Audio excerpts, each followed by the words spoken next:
It's time for Hey Coach and the Nick Saban Show on the Crimson Tide Sports Network from Learfield. He is so wide open, it's unbelievable. Touchdown, Alabama! Hey Coach and the Nick Saban Show are presented by Alpha Insurance. Protect your car's home, life, and business with Alpha. Get a quote or find a local agent at alphainsurance.com. Also brought to you by Toyota. Visit your local Toyota dealership today. Toyota, let's go places. Golden Flake, the official potato chip of the Alabama Crimson Tide. Yellow Hammer Brewing, Alabama's finest craft brewery. Everwood, the official treated lumber of Alabama athletics. And by Ford. For great offers on F-150, see your local Ford dealer. Proud sponsor of the Crimson Tide. Throws far side, intercepted Alabama. Now, here's Eli Goals.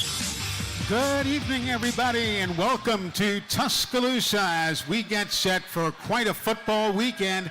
The Alabama Crimson Tide and the Texas Longhorns at Bryant-Denny Stadium Saturday evening. We've got a great show for you this evening. Happy you're with us on the Hey Coach and Nick Saban shows, sponsored by Alpha Insurance. We'll talk a little golf with Jay Seawell and Canon Claycomb of the Crimson Tide golf team. Ashley Johnston, the head coach of the Gymnastics team, will be here to talk about her ladies. Holly Rowe from ESPN is our special media guest tonight. And of course, Coach Nick Saban will be here at the top of the hour. If you'd like to be part of the program, it's very simple. Just dial up the Yellow Hammer Brewing Company hotline, 877-202-BAMA, 877-2. BAMA. We'd love to get you on the show. And remember, folks, in addition to tuning in to Hey Coach every week, you can keep up with everything Alabama with the Alabama Crimson Tide mobile app presented by Cadence Bank. It's available at the App Store and Google Play. So why not download the Alabama Crimson Tide mobile app now? And you know what? It is absolutely free. You're listening to Hey Coach. We're live from Baumhauer's Victory Grill here in Tuscaloosa, the official watch party location of the Crimson Tide. And it's all coming up next right here on the Crimson Tide Sports Network from Learfield.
Welcome back, everybody. Hey, Coach, and the Nick Saban Show, presented by Alpha Insurance. And this segment of the program is presented by Royal Furniture. Family owned and operated for 75 years, Royal Furniture has locations in Tuscaloosa, Birmingham, Memphis, and Jackson, Tennessee for your shopping convenience. And have this gentleman join us on the show.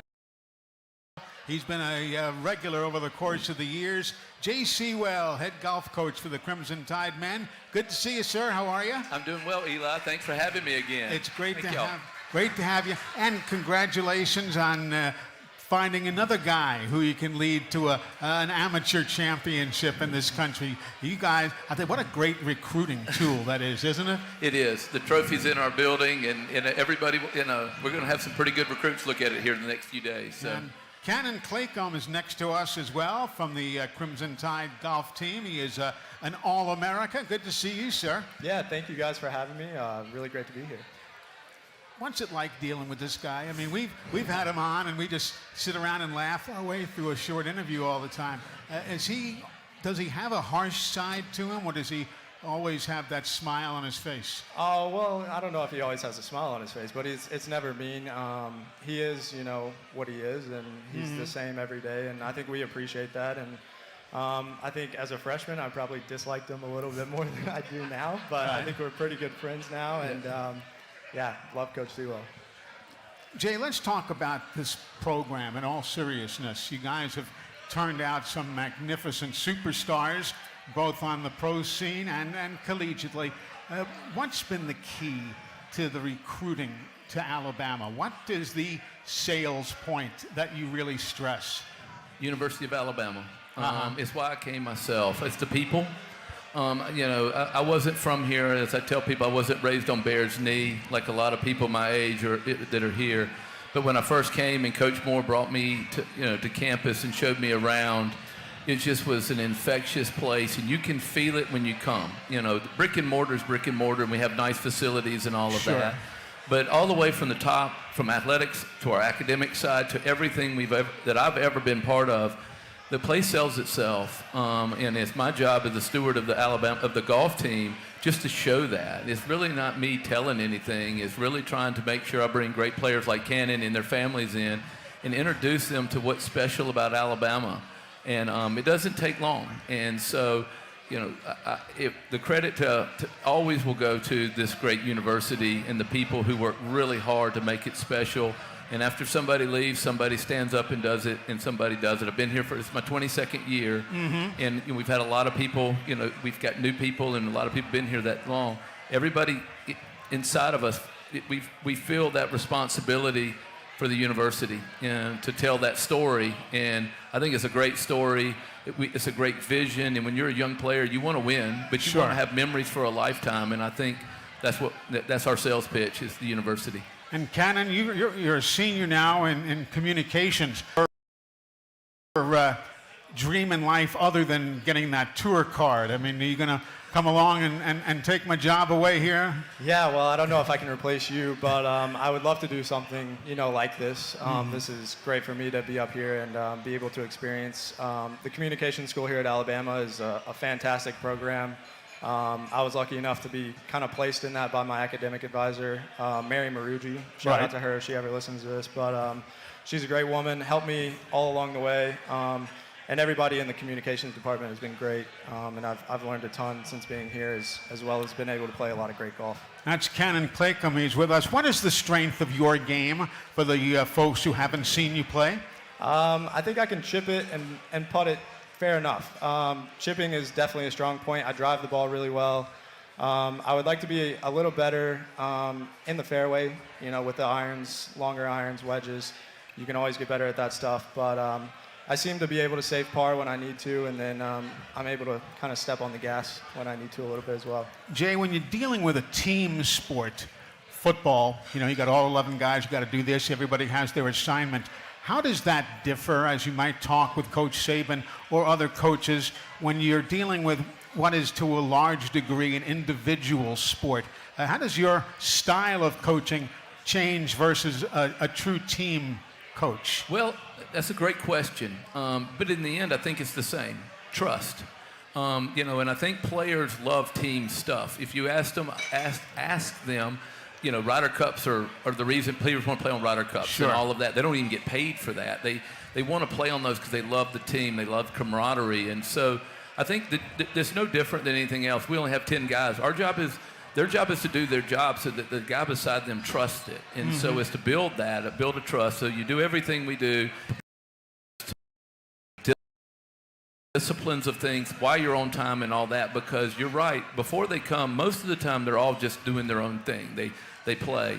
This is a 4-year time where it's the only time they'll play team golf their whole life. And so it's something I think it takes a little time sometimes, but when like Canon played other sports, he gravitates right to it. I think he loves team golf. There's some that maybe didn't play team sports growing up and only play golf, and it takes a little longer. But it's no different. It is golf. We're not hitting each other or anything like that. But depending on the other person to do his job and the trust that he'll do that in a certain way with the way and the standards in which we all set, I think is the same in any sport, even golf, that has a little individual to it. Canon, how about preparing for a major college career? In so many sports, it's routine. You go to high school, and from there you go to college. In some sports, they've got club play. Where did you come from to get to this level of golf? Yeah, so, we have a lot of really great junior events throughout the country. The American Junior Golf Association puts on a lot of great events. I think that's kind of how Seawell kind of started recruiting me, was through the AJGA. And I became one of the top-ranked players in the country through that program. High school golf is a big deal, and I actually would love for everyone to go out and try and play high school golf if they're in high school, because even if they don't play golf, it's a sport that you get into pretty early, and you learn how to kind of be a better person through being a better golfer. But it's definitely not like other sports, like you said. I played high school basketball for 4 years as well. My team wasn't very good, which is why I liked it, because I played. Alabama and team golf is very different than high school junior golf, where it's yourself. But I'm happy that I did it, and I'm happy that I ended up here. Well, listen, it's great to have both you gentlemen with us, and we'll certainly talk again as the year goes along. But all the best to you. Coach, great to see you, and Canon, continued success. Thank you for having me. Thank you, Eli. It's great to see you. I tell you, it made my heart hop today. Roll Tide to you today. Thank you, sir. Roll Tide. Great to see you all. That is Jay Seawell and Canon Claycomb from the Crimson Tide Golf Program. We're going to talk gymnastics when we come back. But right now, these messages on the Crimson Tide Sports Network from Learfield.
Saban Show on the air from Baumhauer's Victory Grill here in Tuscaloosa. You know, Baumhauer's is ready for football, fun, and great food with their special Big Game Headquarters menu. Bob will get you hooked on their delicious all-new lemon garlic salmon. And for all of you meat lovers, try the new char-grilled flat iron Callaway steak with their signature shrimp etouffee. Baumhauer's legendary fun and legendary food. Hey Coach, presented by Alpha Insurance. For auto, home, and life insurance, call Alpha. And it's a pleasure now to bring to the microphone Ashley Johnston, the head coach of the gymnastics team. Good to see you, Coach. How are you? It's great to see you as well. I'm doing well, and I'm really happy to be here. It's a great place to be. Absolutely. This is a big weekend coming up, so It is. we're excited. It is. Your first season as the head coach for the Crimson Tide, but coming off a good season last year. You know, it's amazing that this is still the only team in conference history to never finish outside the top four at an SEC championship. That's a great mark, but a tough one to follow. Absolutely. You said it exactly right. You know, this is an amazing program, you know, being able to follow in some legendary coaches' footsteps. It's a tremendous opportunity. You know, Sure. I get the luxury of having amazing mentors and amazing encouragers right here in Tuscaloosa that continue to pour into me, continue to be amazing resources, and I'm really thankful for that. What is your team, what do the fingerprints that you'll leave on this team look like? You know, I want every one of our gymnasts to leave here equipped and ready to take on the real world. Yeah. You know, and I think through that process, we want to win championships, and we want to, you know, graduate with bachelor's degree and master's degree and all of those amazing accolades.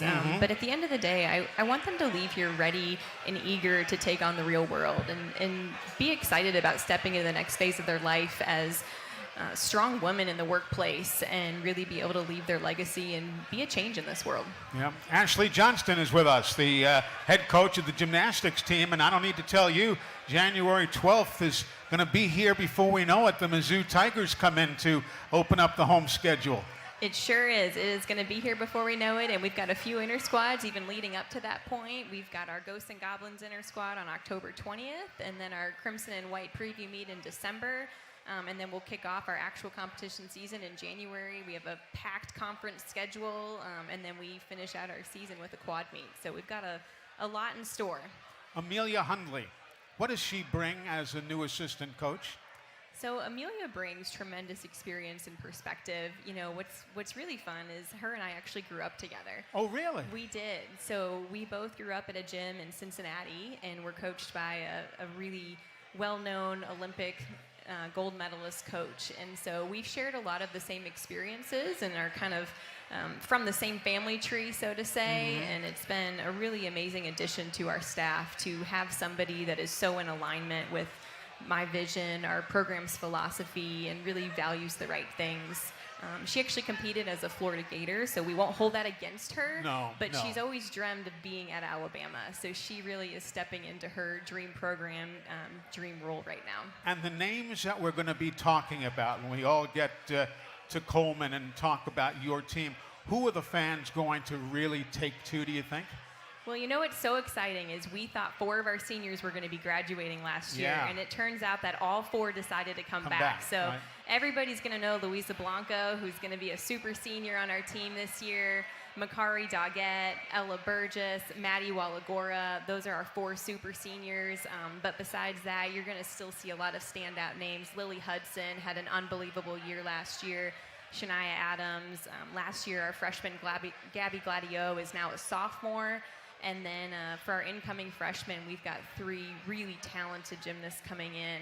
One of them trained alongside Simone Bai from a top gym in California, and another one from Virginia. And they all have some really amazing accolades, like the top of the top in terms of what you can accomplish before you come into the NCAA world. We talked recruiting a few moments ago with Jay Seawell, and your sport also is a little different. There is not...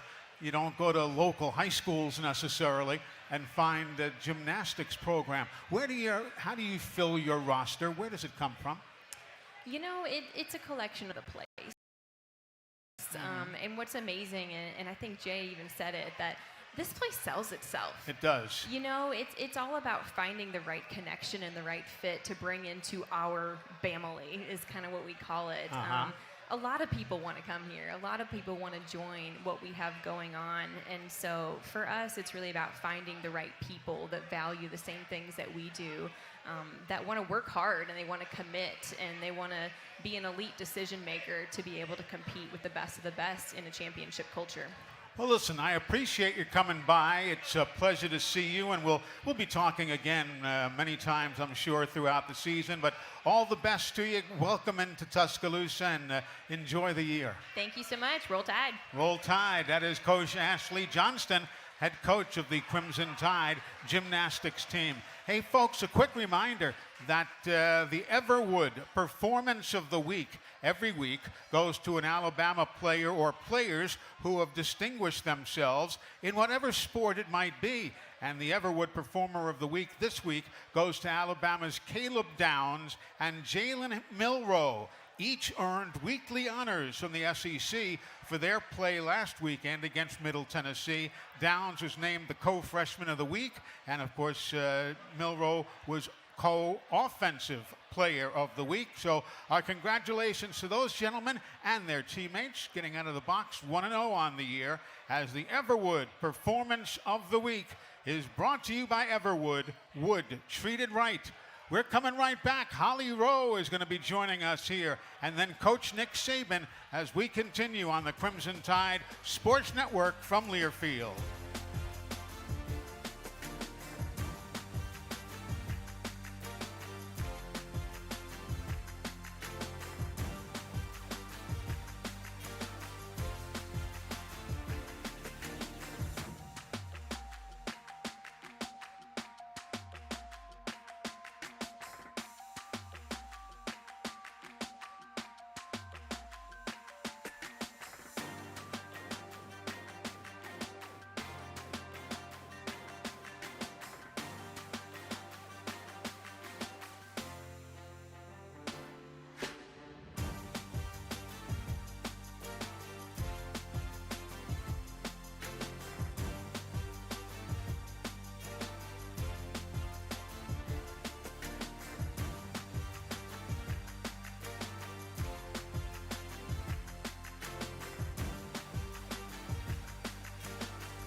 Welcome back, everybody. Hey, Coach, and the Nick Saban Show, live from Baumhauer's Victory Grill here in Tuscaloosa.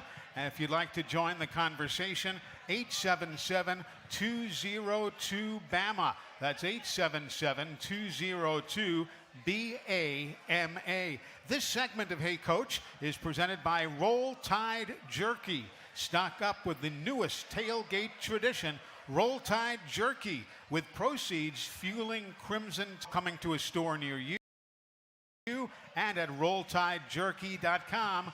Roll Tide Jerky, where passion and protein collide. And it's a pleasure now to welcome to the show a dear friend of everybody in college sports, and I'm honored to call her a friend as well. Holly Rowe is with us from ESPN and ABC. Good to see you. How are you?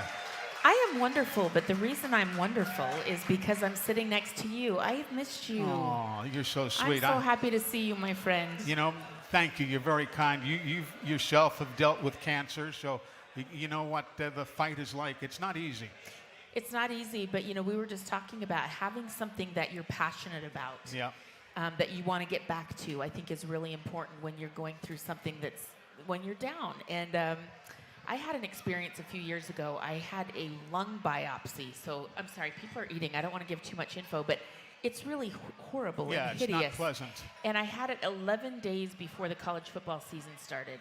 But I didn't want to tell any of my bosses that I had just had this lung biopsy and found out that I had new tumors in my lung, because I wanted to work the Notre Dame at Texas football game. Mm-hmm. And so I did. And I was bald and I wore a wig and it was really hot and awful. But having that game to get to, like, I have to get to the game, I have to work this game, it made me get better faster. And yes, so it did. I know there's a lot of people out here whose lives have been touched by cancer. And just having something that you care about and that you're passionate about. And I just want you to know you're so loved and appreciated. Oh, you're so and I'm sweet. so glad that you're back. Thank you, ma'am. You're very, very kind. You've had such a wonderful career.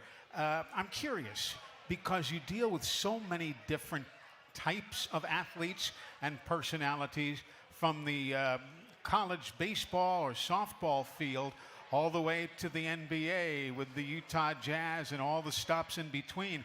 How do you change your approach to broadcasting depending upon who you're dealing with? Wow, I think that's a great question. I think maybe I've had good success because I don't change my approach. Mm-hmm. I think if you show up and you work really hard and you are a positive person that treats people fairly, you know, I've never been one of these gotcha type of journalists. I just want to tell happy stories and good positive stories.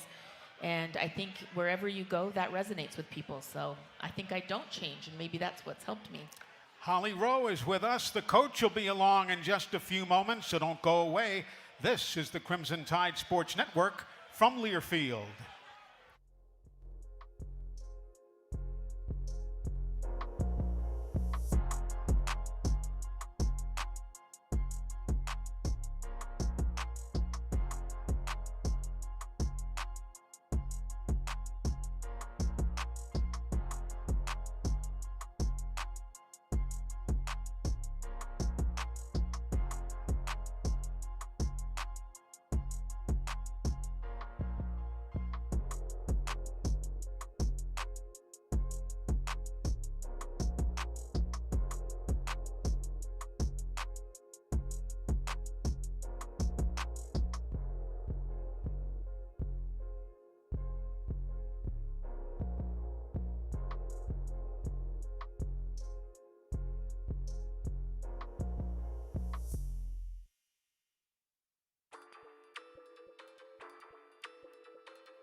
Let us pause 10 seconds for station identification.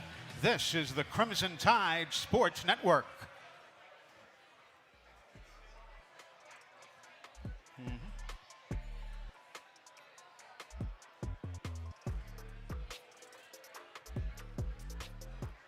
Hey folks, you can stay cool on game day with a free drink of your choice when you purchase a limited edition Alabama Yeti.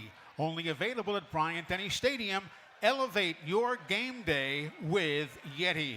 Tonight's media guest, Holly Rowe, presented to us by CB&S Bank. Bank anywhere at any time with CB&S Bank's digital solutions. Managing your finances has never been so easy. Coach Nick Saban coming in. He joins us right after this message on the Crimson Tide Sports Network from Learfield.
For the first and final time, the Alabama Crimson Tide of the SEC will host the Big 12's Texas Longhorns Saturday in Tuscaloosa.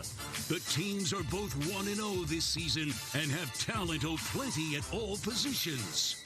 Bama is coming off a 56-7 win over Middle Tennessee, while Texas is off a 37-10 win over Rice a weekend ago. The head coaches know each other well, and both are confident heading into Saturday night's game. The Tide and the Texas Longhorns take center stage on tonight's September 7th edition of the Nick Saban Show. Here we go! Hey everybody, Alabama coach Nick Saban here. This is the Nick Saban Show. Roll Tide. Live from Baumhauer's Victory Grill in Tuscaloosa. All right, blow the horn, let's go. Presented by Alpha Insurance. For auto, home, and life insurance, call Alpha.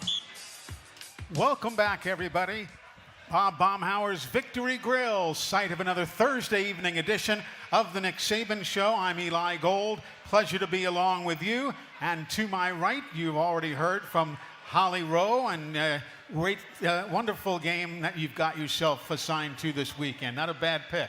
Oh, it's a huge game, and I've been listening very closely to the head coach's press conferences this week. And I think the thing I've learned the most is that it's important to have pride in your personal performance so that you have done all the things that you can to prepare. So, Coach, I wanted to ask you, where do you get the pride in your personal performance? Because when you were a kid, the Black Diamonds went undefeated for a long time when you were a player, right? Yeah, we had good players besides me. So where did that pride in your performance come from? I'm curious, because you preach it very well to your players to get them ready to go. Well, I think that when you have expectations, that comes externally, from somewhere else. But when you have a standard that you're trying to play to, that's kind of comes internally in terms of what you want to accomplish, what you want to do, how good you want to be, and you have that kind of focus, every day in everything that you do. I used the example last week, on this show about, Michael Jordan circling, his trainer said, which is the most important games. He circled them all. And he said, I don't care about who I'm playing against. That's not the motivation for me. It's the elevation of my game to be the best that I can be. I'm not looking for somebody else to motivate me externally, but it's interesting as human beings, we get motivated by what somebody else says, what somebody else does, what somebody else thinks, and we try to prove them wrong. But if you truly have, character, you have goals and aspirations of things that you want to do, and you're actually focusing on the process of what you have to do to make those things happen. I think so many people are so outcome-oriented, especially now because we kind of live in an outcome-oriented society. Everything's on the internet. Everybody has expectations. But if you can focus on what you need to do to get the outcome, I think that is a tremendous advantage. Now, it takes some, I'm going to call it nerve control, to be able to do this, because you have to be able to control your emotions. You have to play with emotion, but not be emotional, because in games like this, when you get emotional, then you don't make good choices and decisions. You lose sort of your focus on what you need to be doing, and you make sort of bad decisions and bad choices, which can cost you in terms of your execution. So nerve control is important. Be emotional, play with emotion, but don't be emotional and make poor choices and decisions. I asked Jalen Milroe this week, does he feel like he performs well under pressure? And he said, I perform well when I know I've put in the work to be prepared. Mm-hmm. I thought that was a really good comment from your quarterback. And that's that's one of the things you teach. You do it so often that you can't get it wrong. You do it so you get it right. That's right. And that's one of the parts of that philosophy we're talking about. It's so evident in everything that you do, and I think if you can self-assess, and I've said this before too, just like we have good, bad, and ugly on Monday. Mm-hmm. And when everybody does what they're supposed to do, everybody's focused, they pay attention to detail, they do the little things right, we have very successful plays. I don't care if it's offense, defense, or special teams. When you don't pay attention to detail, you don't get in the right formation, you don't send a guy in motion, you don't cover the right guy on defense, you don't make the right adjustment when they go in motion, then bad things, happen. And you control that, and you control that to a large degree by your preparation, which gives you the confidence to go into the game knowing exactly what you're supposed to do. And you're always going to see something a little different in the game, so you got to have enough sort of poise to be able to adjust and adapt and apply the things to what you are seeing. I've always heard it said that teams make the most improvement, hopefully, from week 1 to week 2. Did you see that type of improvement this week? Yeah, I think, there was a lot of good things in the last game. Our guys had good energy. They played hard in the game. I think they tried to play more physical. I think we played more physical in the game. We won the turnover battle. We only had 3 penalties. We were really good in the red zone and on third down offensively because guys focused on execution. Now, the one thing you have for the first game is you have more time to prepare, so you can rep more and all that. And obviously the quality of opponent that we have this week is going to be, the quality of players is going to be more challenging for our players, but at the same time, you get a chance to see where you are. Playing the first game is a great barometer for players to, see where I am, what conditioning level, how prepared was I able to go out and execute with consistency, what do I need to do better in practice. So all those things sort of come to fruition for you. So if you're smart and you can take advantage of it and you have competitive character, you will take advantage of it. You will focus on the things you need to do to get better.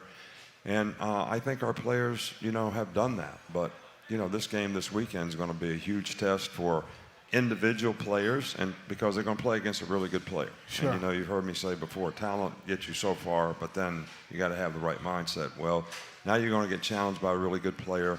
How are you going to respond to that? And then how are we going to respond to that as a team in terms of how can we execute together as a group with everybody being accountable to do their job.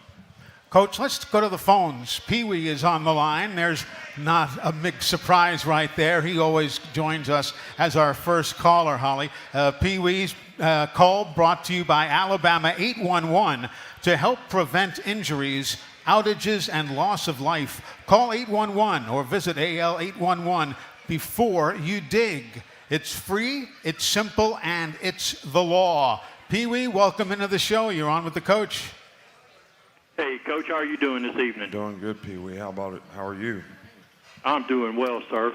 Good. The offensive line overall played very well last weekend, but there was some breakdown in protections, and we did give up 3 sacks. So against this Texas team, who we was probably going to see a lot of blitzing from, can you kind of just explain a little bit, whose responsibility is for pointing out what and how the running backs know who to pick up, or do they just kind of wait and see who comes through the line? Because we missed a couple right there as well. Well, I think 2 of the sacks for sure were not really offensive line sacks. They were, running backs. They tried to block the right guy. I was on a radio show this morning, and they tried to tell me that nobody knew who to block. That wasn't the case. Everybody blocked the right guy. The guy just ran over the back, a couple times. So you have 5-man protection. You have 6-man protection. You can have 7-man protection. So when you have 5-man protection, that means the back's free releasing or you're in empty or whatever. So the 5 offensive linemen have to have the 5 guys. So you can 5-0 it, which means we're all going to block single man-to-man. You can try to slide the protection one way or the other, which leaves somebody on an island but helps the other guys. But there's 5 guys to block 4. If they have 5, 5 to block 5. If they bring 6, you got to throw the ball hot. It's just simple math. All right, we were in 6-man protection each and every time that we got sacked last week, which means the 5 down guys have somebody and 1 linebacker, and the back has another linebacker. So if they plug both backers, the back's got to be able to step up and block the guy. If they plug his backer, he's got to step and block him. If they just plug the other backer, he can check out. So, but we were in 6-man protection most of the time because this team blitzed a lot. And we knew that going in. That was kind of their MO of how they wanted to play. And I said last week when we played them, it would be big little. There would be big plays in the game, which we made some big plays when they were in pressures. And there would be some times where they created negative plays, which they were able to do. Sometimes it was our misexecution or inability physically to do what we needed to do. Now, you're going to play a much more talented team this week. And they have 2 really good pass rushers inside, so it's going to be a challenge for us. Their 2 inside guys on defense are probably as good as we'll play against all year. I mean, they're really talented guys. They're big, they're physical, they're powerful. They can pass rush and move. They can power rush you, and they have enough quickness to get on the edge. So us being able to get movement in the center of the line this week is going to be critical, and us to not have a soft pocket is also going to be critical. And then they're athletic enough that when they do blitz, you got to be able to block the people. They got a couple decent edge rushers too. So, but I think the team that we played last week blitzes more than almost anybody that will ever play. So people think that Texas is going to put a lot of pressure on us. I think they will blitz. I think what they do really well is whoever has the back, okay, let's say we're in 6-man protection, and 1 backer comes and the back has to block them, the other backer's going to green dog fast. All right, so a 5-man rush turns into a 6-man rush, and it looks like a blitz, but it really isn't. And they still got a middle of the field safety, and they're pretty good at doing that. So that's going to be critical for us to be able to do a good job of protecting. But, hey, it comes down to having balance. If we can control the line of scrimmage at all in the game and make positive runs and keep the positive down a distance, you can keep the defense off balance. When they create situations where it's their advantage, 3rd down and long, whatever, all right, then you're going to get lots of multiples of lots of different things that are not easy to block.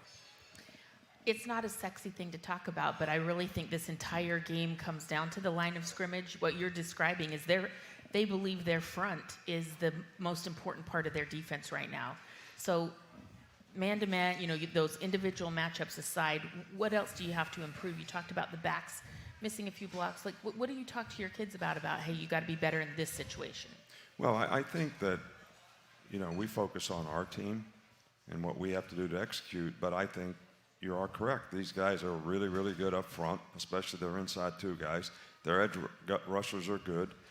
They're athletic at linebacker. They've got, really good secondary people. They got a lot of experience on their team. So it's going to be a challenging game. But these guys will play more basic defense because they are good enough to put pressure on with force, so they don't have to, take a lot of chances, even though I do expect they'll pressure us some. But we got to be able to take advantage of what we have to do. I mean, and there's matchups in the secondary. You got to win. Receivers got to get open. We got to win. Even when we block them, somebody's got to get open because they will play man-to-man. They play a lot of match coverage, quarters, match coverage. So there's a lot of matchups. I mean, that's what Sark's really, really good at when it comes to matchups. He's going to look at where am I going to put number one, who am I going to get him on so we can throw him the ball and get him open on these things, and where am I going to get my tight end. And they've got really good skill guys. They've got a pretty good offensive line. The quarterback's a good player. They lost a great runner, but they got good runners. So this is a good team. They got a lot of good players. But look, it's a great challenge for us. I mean, hey, we've sacrificed a lot to get ready for this season. Every one of our players have worked hard all off-season, all spring, all summer. They worked hard all fall camp. And this is what they work for. This is what they made the sacrifices for, to be able to play in games like this and with challenges like this. So it's exciting to have the opportunity. It's not something to, be fearful of. I mean, and there'll be adversity in the game. I told the players after practice today, better get ready for a street fight. So you're going to have to punch them. They're going to punch you. You're going to get knocked down. You're going to have to get up. You're going to knock them down. All right, but it's who can grind it out for 60 minutes in the game. Adversity breaks some people and makes some people great. Mm-hmm. So but you got to have a sense of character to be able to comprehend that and be able to sustain when things aren't going exactly right. And when you have games like this, it's not going to be perfect for us. It's not going to be easy for us. It's not going to be easy for them. So you have to be able to sustain and grind it out and try to dominate your box. And that's not going to happen on the first play. It's going to happen in 50 plays or 70 plays or whatever, but you got to keep grinding or it's not going to happen. Yeah. Coach, how are things looking injury-wise this week now?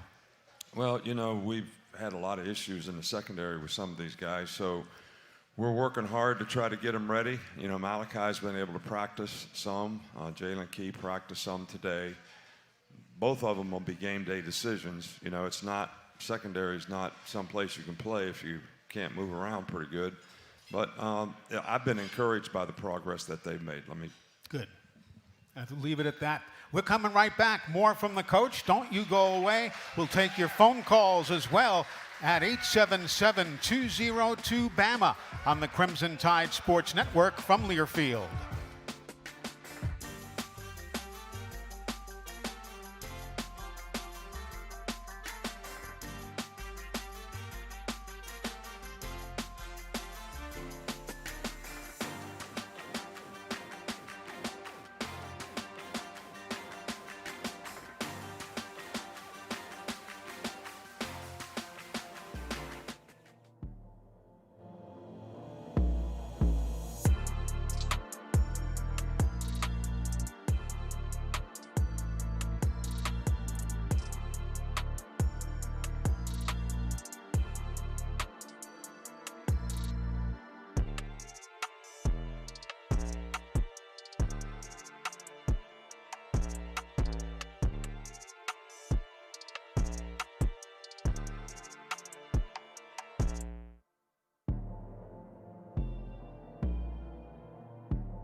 the keeper by Milrowe. Goes to the right side. Dances down the right sideline.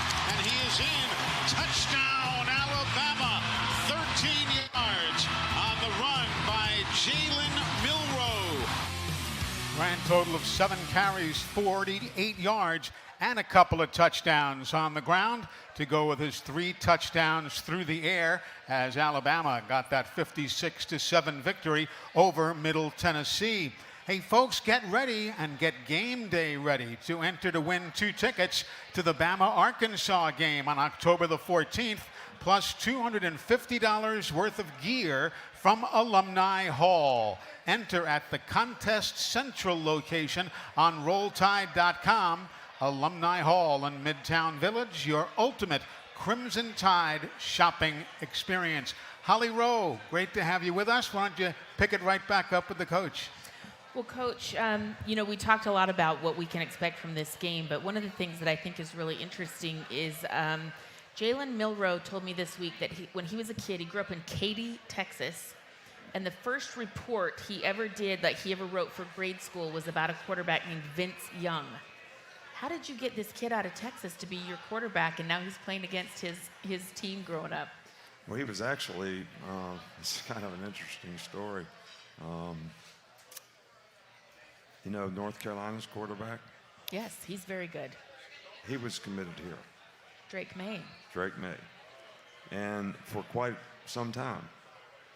And I think Jalen Milrowe had committed to Texas because Drake May was like 1, Jalen Milrowe was 2. You know, we were going to go down this quarterback line and see who could we get. So when we got Drake May, we lost Jalen Milrowe, and then May switched to North Carolina, which, you know, his whole family, his brother played basketball, his parents both went there and all that, so I got that. So then we went back to Jalen and said, you know, we'd still love to have you come to Alabama. And he still wanted to come, so it was great. And he's worked really, really hard and made great improvement. I think he is very confident right now. I think Tommy has done a really good job with him, and he's a really good quarterback coach. So I think all those things have benefited him in a positive way in terms of his development. And he played well last week, and you know, we're hopeful that he'll be able to, you know, develop more and more with experience. He'll be able to develop more and more confidence and continue to play well. Coach, let me go to the Nick Saban Show blog at al.com. A question from Larry down in Foley, Alabama. He said, I know that we continue to recruit well in the state of Texas. Does this game have special meaning for a number of our players, or is it really just the next game once you get out there and get hit? Well, look, every player on our team wants to win the game. Sure. So it doesn't matter if their address is in Florida or Texas or Alabama. The team works hard. Everybody wants to have the best opportunity to be successful, especially when you play against a really good team. And there's a lot of pride involved in that. So, but I'm sure if you're a player from Texas, that it would have some special meaning for you to be able to play, you know, that University of Texas or Texas A&M for that matter, because you're playing somebody from where you came from, where you grew up around. And a lot of people that you grew up with probably are their fans. So now we're back to that external motivation thing that we talked about before, but it is what it is. And I think that there probably is some guys on our team, this is a pretty special game, but we want those guys to have nerve control too, what I talked about before in terms of being able to stay focused and play with emotion but not be emotional, so that they can execute and stay focused on the next play and just keep being intentional about how you execute and do your job. I think when you get too emotional, that's what you lose, you know, your intentionality of how you go about doing things. That leads me to the next question from the Nick Saban Show blog. Delaney in Charlotte, North Carolina says, hey, Coach, you know it's going to be a great atmosphere in Bryant-Denny on Saturday night. How do you keep your players from getting too fired up and lose focus at the start of a huge game? Well, I love it when they're fired up, so I'm not worried about them being too fired up. I'm good with that, but I think competitive character, not focusing on outcome, but being able to stay focused on, the process of things that you need to do to get the outcome. And emotion that you create in a game is not going to last for 60 minutes. Yeah. I mean, it's just not going to last for 60 minutes. You can come out and play well early in the game and kind of lose some of that. So you really want to be playing on competitive character, not just, emotion, because that's what's going to sustain, that's what's going to help you be able to overcome adversity in the game, play through ups and downs, continue to try to dominate your box and focus on the next play the next play, regardless of what happened on the last play. That takes competitive character. You never want players to be frustrated when something happens in the game. Well, when you focus on outcomes, which we're all grew up, all right, with outcomes. What kind of grades did you make? I mean, what'd you make on the test today? How many hits did you get in the game you played in? I mean, everything that we do is outcome oriented. Mm-hmm. That's how we all grow up. And now it's worse because you got the internet, so you get feedback from that. But you really want to keep people focused on what do I have to do to get the outcome? And how can I stay intentional about that? And that's really important in not getting frustrated. Because you get frustrated because you don't think you're getting the results that you want. Or you think somebody else thinks you're not getting the results that you want. So again, all these external things are creating an emotional instability that doesn't allow you to execute. It seems like it should be easy, but it's not. It's not, you're right. Coach, a visitor right here at Baumhauer's with a question. Good evening. Hey, Coach. Now that Kool-Aid McKinstry is a junior, has his role on the team changed any? Yeah, Kool-Aid is, I think, sets a good example. He's got experience. He's got confidence. I think he helps the other players in their development. So, Kool-Aid has played really, really well for us. This is going to be a challenging game because they've got some really good receivers. But at the same time, he's always stepped up to the challenge and played really, really well. So he is. Malachi has developed into probably the, if you're going to take every position on a team and let them vote on their position, okay, who do you think is the leader? Now, that doesn't mean there's not other guys that are leaders, but I think Malachi would win that vote in the secondary because he's vocal, he makes all the calls, and he's in a better position playing safety and star to do that as a corner. On the corner, you're kind of over there on an island.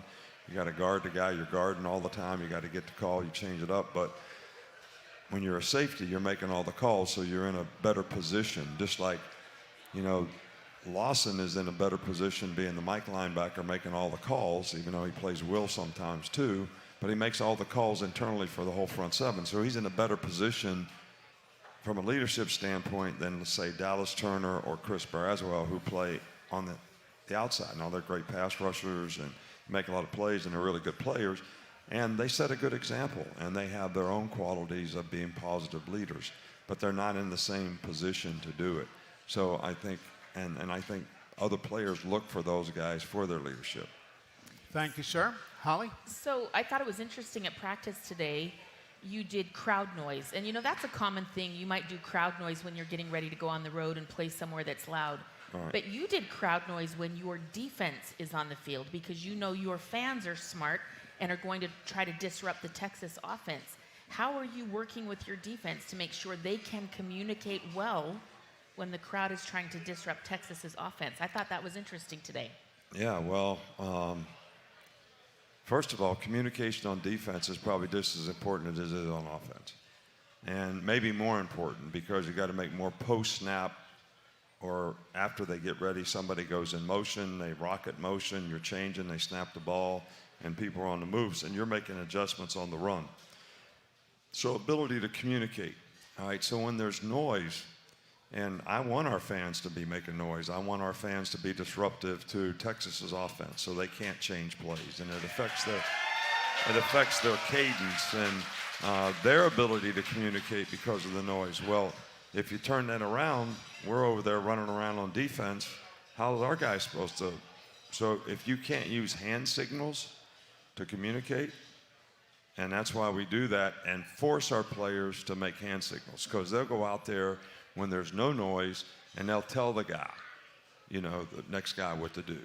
Well, now there's a bunch of noise. You tell him he can't hear you.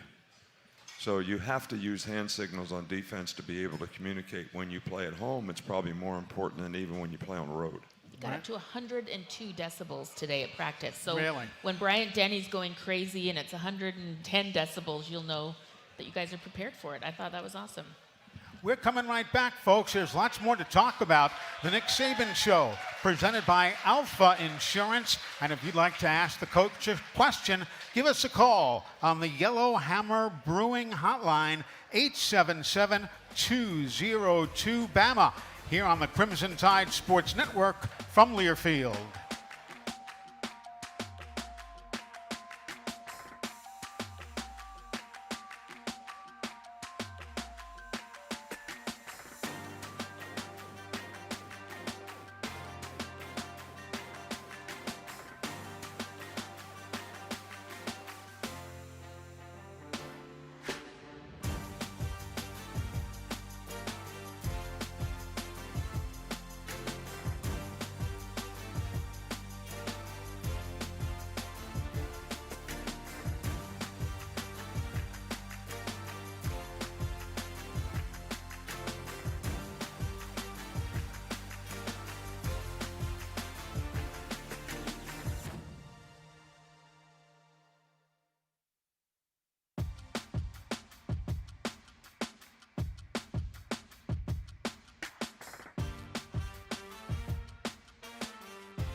Alabama leads 21-0.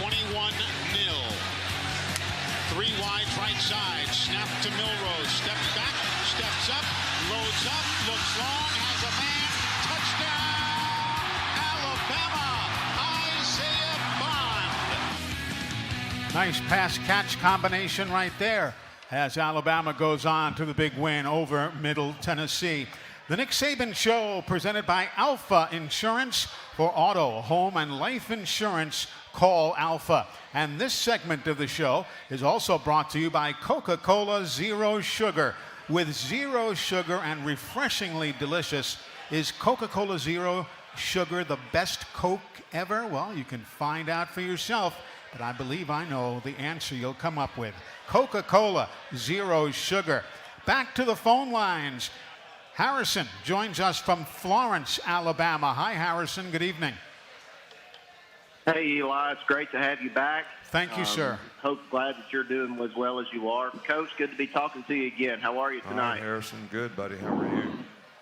I'm doing great. I just had a question about, we talked a lot about the defense tonight that Texas has, and no doubt they're talented there, but I was watching the game last year, and Quinn Ewers got injured really early, and we didn't really get to see hardly any of him. And I was just wanting to know what stands out to you about him as a quarterback.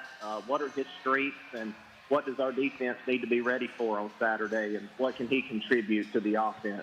Yeah, well, he's a really good player, very good passer, very accurate with the ball, good decision maker, is adequate athletically to be able to move around and avoid people in the pocket, will run if he needs to get a first down. I wouldn't really classify him as a guy that you would say is, a dual threat guy from that standpoint, but athletic enough to make a play if he needs to.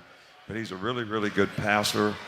They have a really good system on offense. As you know from Sark being here, it's a lot the same things that, they did. A lot of motions, a lot of formations, a lot of shifts, a lot of guys being put in different positions where they have an opportunity to make a play. They've got a really good tight end that they utilize really, really well. So, and they're able to run the ball and create balance because they are definitely going to create balance and not just, keep dropping back and throwing it. They have really good play action passes off their running game, and that's when they take a lot of shots, and they've made a lot of big plays off those play action passes, and he's able to complete the ball.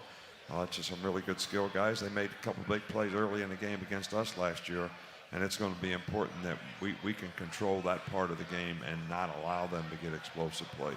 And those of you who just like to go by numbers, Ewers now 116 consecutive passes without an interception. So the guy does use his smarts and his arm. Yeah, we talked to him yesterday and did a Zoom call with Quinn Ewers, and he's dropped 18 pounds, has completely transformed his body, and is showing up with a little more athleticism. So I think what you said is correct, Coach, of maybe not a dual threat guy, but definitely can extend a play and be athletic if he needs to be. And has ran for a couple first downs in critical situations in the game last week when he needed to, when the pass rush broke down. So he's very capable. He really is. Another visitor here at Baumhauer's, Coach, with a question for you. Good evening, sir. How you doing? Hey, Coach, you've coached in countless big games. Has your preparation for the team changed over the years from your early years of coaching to today as far as preparation? And additionally to that, when you're talking to your new coordinators for a big game like this weekend, what do you tell them, first time out?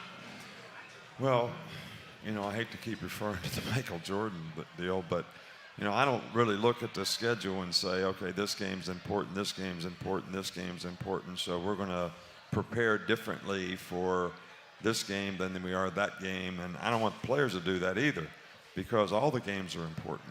Every practice is important. It's an opportunity for everybody to get better. So I have a routine that I go through that has been the same for a long, long time in terms of when do I do what. The first thing I do is we go over the last game. Then I look at the other team's offense, being a defensive guy, and I look at a book that's probably that thick by formation. And I make notes on all those things. And then when I meet with the defense, we go over all those things and how we're going to adjust and adapt to all those things. Then I do special teams. All right, then I do the offense. All right, so, and then every day when we practice, we evaluate what we decided to do and how does that work or not work. So you watch the practice film with the coaches on defense, on offense, on special teams. So, and the preparation is never, okay, we got a big game this week, guys, so we got to stay here later and work here harder and make more dumb decisions later than we would if we made them earlier. I mean, we're doing the same kind of how can we put our players in the best position to make plays, how can we organize practice in a way where it's most beneficial to them be able to make improvements. And the routine of doing that, I think, is important for players because every week they expect the same things. Like when we go in the meeting today, they know we're going to go over 2-minute and 2-point plays. When we went in the meeting yesterday, they knew they were going to do red area and third down. And this is what we're presenting. This is what they do. And, so there's a routine to it that I think helps people prepare, which I think is really, really important. And it helps them develop confidence because when they go to practice, they've been well schooled on what's going to happen in practice and what they have to do to react to it. Coach, you talk a lot about your routines, and you have been so successful for so long with the process because the process works. But I'm really curious, you're now going against a coach who's been in these meetings with you, and he knows how your brain thinks in certain situations. Right. How do you operate differently or try to be unique and different in this game, knowing the psyche of the two coaches? You know each other so well. Well, that's an interesting question, and I actually don't know the answer to it, to be honest with you, because I know him, he knows us.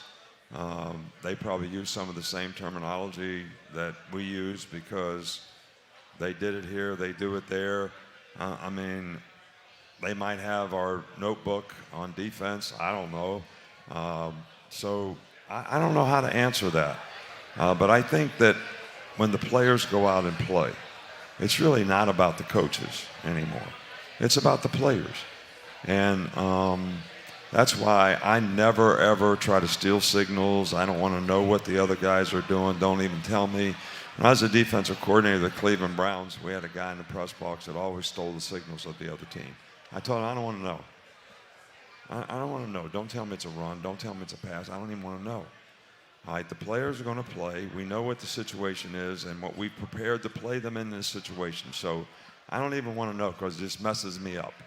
So when the game starts, it's really all about the players and their ability to execute. And as a coach, your job is done on Monday, Tuesday, Wednesday, Thursday, and Friday to get them ready to do that. And then hopefully have them emotionally ready to be able to sustain in the game and have a good plan for them to execute so you can but they have to do it. So it really isn't about the coaches anymore. The preparation is, but and I'm not trying to take anything away from how important it is to get players ready to play in a game. But the game is really about the players. The players win and the players, make plays, and you want to put them in the best position to help them do that. But that's not about the coach or what we call some play or what I know and what he doesn't know or how he knows me. I don't really know what impact that has on the game. I think having so many coaches out there now who hire guys that we have here, that has coached here, I think that is a little bit of an issue in terms of us being able to have to hire coaches who haven't been here. So they don't really know what guys that coach someplace else. That's a problem. That is a problem. It sure is. We're going to come right back, and let's only take a phone call before we break away. Campbell is on the phone in Alberta, Alabama. Hello, Campbell. Campbell. Hey, Coach Saban, how are you? I'm fine. How are you? I'm really good now that I'm talking to you. So I'm in 10U, and I have my first game on Saturday in tackle football. And I want to know the best way that I can be where my feet are. Oh, just look down right now. If you look down, that's what be where your feet are means. You look down and you say, I'm on the field. This is what I need to do on the field. I'm not thinking about what's going to happen next week. I'm not thinking about what's going to happen in the next game. I'm thinking about what's going to happen on the next play. That's what be where your feet are. Just like when you're in school, you look down, I'm in school. I need to be focused on whatever class I'm in, so I can do what I need to do. I don't need to be daydreaming about what I'm going to do when practice comes. That's not being where your feet are. Being where your feet are is you're taking advantage of the moment that you're in. So when you're playing, you want to be focused on playing. You don't want to be looking in the stands to see where your girlfriend's sitting. You want to be focused on the play. He's 10, coach. Does he have a girlfriend? I don't know. Philosophical Campbell? questions. I'm just going on my experience. When I was 10, I was looking in the stands to see where Miss Terry was. There you go. We're going to come right back. Doesn't get any more candid than that. Stick around, everybody. This is the Crimson Tide Sports Network from Learfield.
Milroe claps his hands, gets the snap, looks right, throws long, man behind the defense. He's got him. Touchdown, Alabama, Jermaine Burton.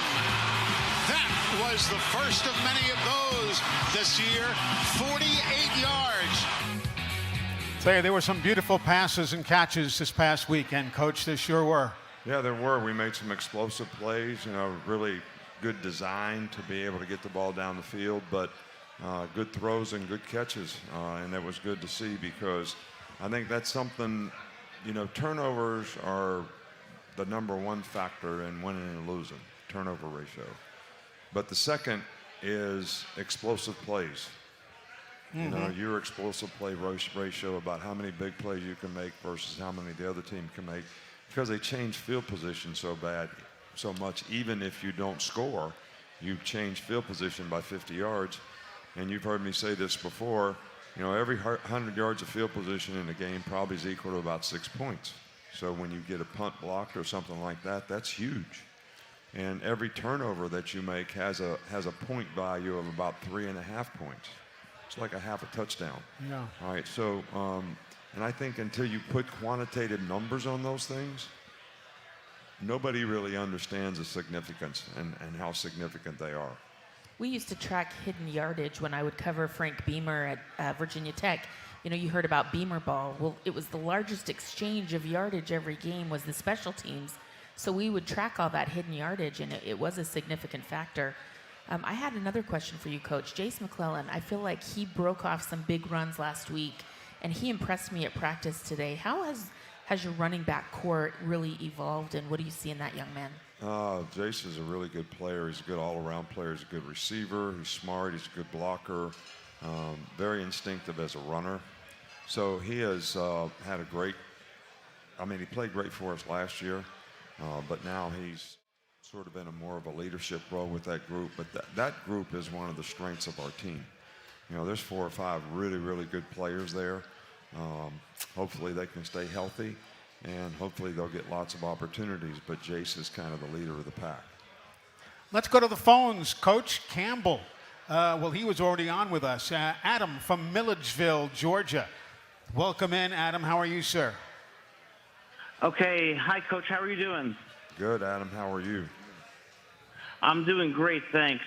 I'm a teacher at a college here in Georgia, and I really do the best I can to get my students to work hard and make the right choices to be successful. But I've noticed recently that when they achieve success, whether it's making an A in my class or getting an award for academic achievement, they get complacent.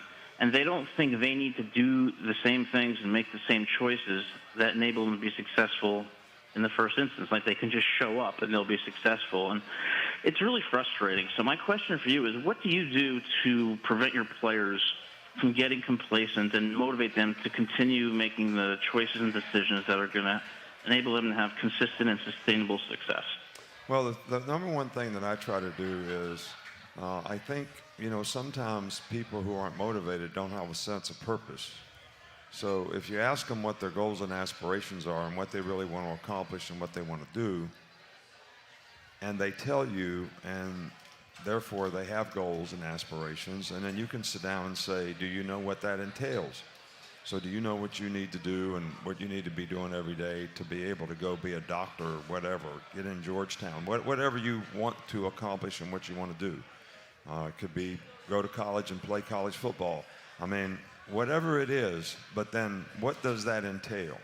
All right, so now you can lay out a process for them of things that they need to do, and then evaluate every day, are they editing their behavior to be able to do that? In other words, you could just ask them. Sometimes I just ask a player, are you satisfied with, you said you wanted to do this, this, this, and this, and these are your goals, and we laid down the things that you're doing. How do you think you're doing? If he says, I think I'm doing okay, I say, why? And he tells me what he's doing to make everything okay. If he says he's not, I say, why? And he tells me everything he's not doing. Missing class, not turning assignments on time or whatever. All right, so he's learning how to self-assess, and ultimately they have to have discipline to execute every day to make the kind of choices and decisions to do it. But they're not going to do that unless they have a sense of purpose. And then you can always go back and reflect to them, you told me that you wanted to graduate. How is this behavior helping you graduate? Because we laid out, this is what you have to do to be able to graduate. I mean, it could be anything that they choose, but then you can always say, how is this behavior helping you accomplish the goals that you have? And how do we need to change it? And get them to self-assess about, here's my goal. Are you doing the things you need to do to accomplish the goal? And ask them how they're satisfied with the progress they're making. So that's kind of how I try to do it and make it about them, not do it for me or do it for Alabama or do it for your teammates, because everybody's self-absorbed. Everybody's got that, what about me in them? All right, so make it about them, and I think you'll see a little better motivation. Coach, time for your final word of the evening. It's presented each week by Mercedes-Benz. Mercedes-Benz, the vehicles are all electric. The feeling is all Mercedes. Yeah, well, this is a big game, no doubt, but I think it's a big game for a lot of reasons, but one of the most important reasons to me and what I'm really anxious to see is, where are we as a team? It's an opportunity for every player on the team to play against a good player and see where he is as a team, as an individual player, and together, everybody being accountable and responsible to do things at a high level and at a high standard to see where we are as a team. I think that's, the most important thing, to me. Now, does it have other, things that can happen externally that really matter? But at this point, I think us being ready to play, the fans create an enthusiasm for us to be ready to play. Everybody's got to look at this like it's a street fight, and we're all going to be in the street fight, and there's going to be good things happening, bad things happening. We got to stay positive and supportive and help our players do a great job for 60 minutes in the game. I don't give a darn what happens in the game. Just we're going to play hard, be physical, play with toughness, have the discipline to execute for 60 minutes in the game, and everybody involved in the game, including the fans, have to be supportive and helping the players do that, because that's what it's going to take. Indeed so. Coach, great to see you as always. Have a wonderful Saturday. All right, thank you, Leah. And thank you, Holly. Great having you always. I appreciate it. I'm glad you brought up Michael Jordan a lot tonight, because my son is named after Michael Jordan, so you must have known that. I did not. You did not, but he was a great competitor, and I can't wait to see your kids compete on Saturday. There's always this big argument as who's the best player. We know who the best player is. I mean, there's one guy that won four awards, like defensive player, most valuable player, won the championship. There's only one player that did it 4 times. Nobody else ever did it. So I don't know how you figure it, but he's one of my favorites. That is Coach Nick Saban. Holly Rowe, thank you so much for being here. Always a pleasure having you in Tuscaloosa. Thank you. We're back with more in a moment on the Crimson Tide Sports Network from Learfield.